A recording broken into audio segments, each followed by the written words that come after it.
रश्मि यादव। वक्त हो चला है खबरों का, रुक कर लेते हैं खबर की ओर। पश्चिम बंगाल से ये बड़ी खबर सामने आ रही, जहां पर ममता बनर्जी का ये बड़ा बयान सामने आया। मैं हारी नहीं, इस्तीफा नहीं दूंगी। ममता बनर्जी की तरफ से ये कहा गया है, मैं राजभवन जाकर इस्तीफा नहीं दूंगी। हम चुनाव नहीं हारे, जबरन हराया गया है। ममता बनर्जी की तरफ से ये बड़ा बयान देखिए सामने आया। जिस तरीके से पश्चिम बंगाल का जो चुनावी नतीजा सामने आया है, एक पक्ष देखिए कहा जा सकता है भारतीय जनता पार्टी को यहां पर ऐतिहासिक जीत मिली है। वहीं आपको बता दें कि टीएमसी को करारी हार का ये सामना करना पड़ा है और इसी को लेकर देखिए ममता बनर्जी का ये बड़ा बयान सामने आया है। मैं हारी नहीं हूं, इस्तीफा नहीं दूंगी। मैं राजभवन जाकर इस्तीफा नहीं दूंगी, ममता बनर्जी ने ये कहा है।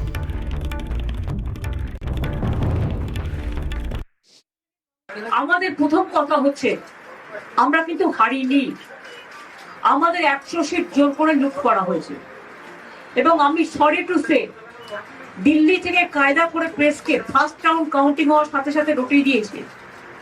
আমি আগেই আপনাদের বলেছিলাম, আমার ভিডিও আপনারা দেখে নিন তার দুদিন আগে, যে ওরা কিন্তু প্রথমে বিজেপি এরিয়া দিয়ে শুরু করবে এবং ইলেকশনে কাউন্টিং হয় 14 থেকে 18 রাউন্ড। প্রথম 2-3টে রাউন্ড ওরা কিন্তু কাউন্টিং করবে প্ল্যান করে বিজেপি ওখান থেকে, যাতে ছেলেপেলেদের মোরাল ভেঙে যায়, বিজেপি গুন্ডামি করতে সাহস পায়। আমাদের লড়াইটা বিজেপির সাথে ছিল না, আমাদের লড়তে হয়েছে ভিলেন ইলেকশন কমিশন, যিনি ব্ল্যাক হিস্ট্রি তৈরি করেছে। और दिल्ली ब्यूरो चीफ स्वाति पाठक हमारे साथ जुड़ गई हैं। स्वाति, ममता बनर्जी ने ये बड़ा बयान दिया है कि वो इस्तीफा नहीं देंगी लोक भवन जाकर। एक तरफ जहां भारतीय जनता पार्टी को ऐतिहासिक जीत मिली है, वहीं टीएमसी अपनी हार को मान ही नहीं रही है। जी बिल्कुल, देखिए ममता बनर्जी ने आज प्रेस कॉन्फ्रेंस किया, उस दौरान तमाम नेता ममता बनर्जी के साथ मौजूद थे।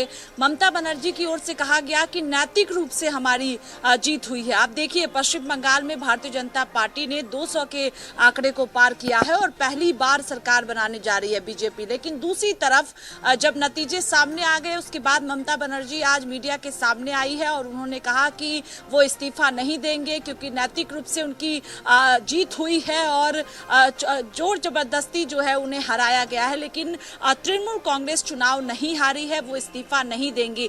यानी ये बड़ा बयान ममता बनर्जी की ओर से दिया गया है प्रेस कॉन्फ्रेंस में। इसके अलावा तमाम तरह के आरोप भी ममता बनर्जी लगाते हुए नजर आई है। उनकी ओर से कहा गया कि जैसे ही बीजेपी की जीत हुई है, तृणमूल कांग्रेस के जो कार्यालय हैं, अलग अलग पार्टी ऑफिस है, वहां पर तोड़फोड़ किया जा रहा है, वो आजाद पक्षी है, ये भी ममता बनर्जी की ओर से कहा गया है। विपक्ष के कई नेताओं ने ममता बनर्जी से फोन पर बातचीत की है, इसका भी जिक्र ममता बनर्जी प्रेस कॉन्फ्रेंस में कर रही हैं। अखिलेश यादव मिलने उनसे आएंगे, ये ममता बनर्जी की ओर से कहा गया है। और सभी नेता, राहुल गांधी की बात हो, हेमंत सोरेन की बात हो, सोनिया गांधी की बात की जाए, तेजस्वी यादव की बात की जाए, तमाम नेताओं ने ममता बनर्जी से कल फोन पर बातचीत की है, उनसे मिलने जाएंगी और आगे को लेकर अब रणनीति बनाई जाएगी। क्योंकि ये कहा गया है ममता बनर्जी की ओर से कि बीजेपी से वो चुनाव नहीं हारी है, चुनाव आयोग की ओर से ये तमाम चीजें की गई हैं। विलेन तक ममता बनर्जी चुनाव आयोग को बता रही है। और ममता बनर्जी, अगर ममता बनर्जी इस्तीफा नहीं देती हैं तो आगे क्या हो सकता है, क्या लग रहा है? इस पश्चिम बंगाल का जो ये चुनावी नतीजा सामने आया, देखिए टीएमसी तो बिल्कुल नहीं मान रही है और इन्होंने ये बड़ा बयान दिया है। क्या लगता है अब आगे क्या हो सकता है?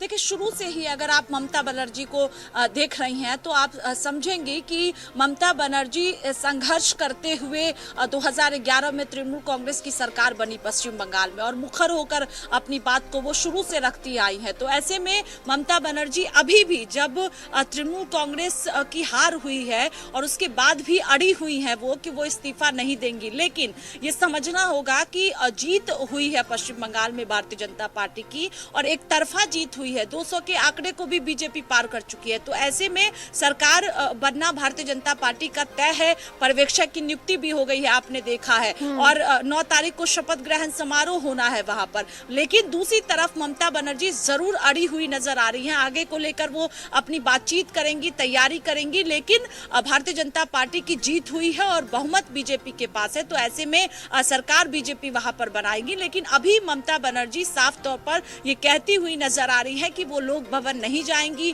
वो इस्तीफा नहीं देंगी, क्योंकि वो हारी नहीं है। कल से ही जैसे ही भवानीपुर सीट की बात की जाए, शुभेंदु अधिकारी ने ममता बनर्जी को चुनाव हराया। ममता बनर्जी उसके बाद ही मीडिया से बातचीत करते हुए उन्होंने कहा कि वो चुनाव नहीं हारी है। जी। यानी इससे साफ तय होता है कि ममता बनर्जी हार को स्वीकार नहीं कर रही हैं, वो अड़ी हुई हैं कि ये हार नहीं हुई है। नैतिक रूप से जो है जीत तृणमूल कांग्रेस की हुई है। चुनाव आयोग पर फोर्स की जो तैनाती की जी, गई स्वाति, उसको जी। लेकर गंभीर आरोप लगा रही हैं। वो जी। कह रही हैं कि बीजेपी से हमारी कोई टक्कर नहीं थी, हमारी चुनाव आयोग से लड़ाई थी, और अभी अड़ी हुई ममता बनर्जी नजर आ बिल्कुल, रही है, और बिल्कुल। तमाम विपक्ष भी ममता बनर्जी के साथ दिख रहा है। तमाम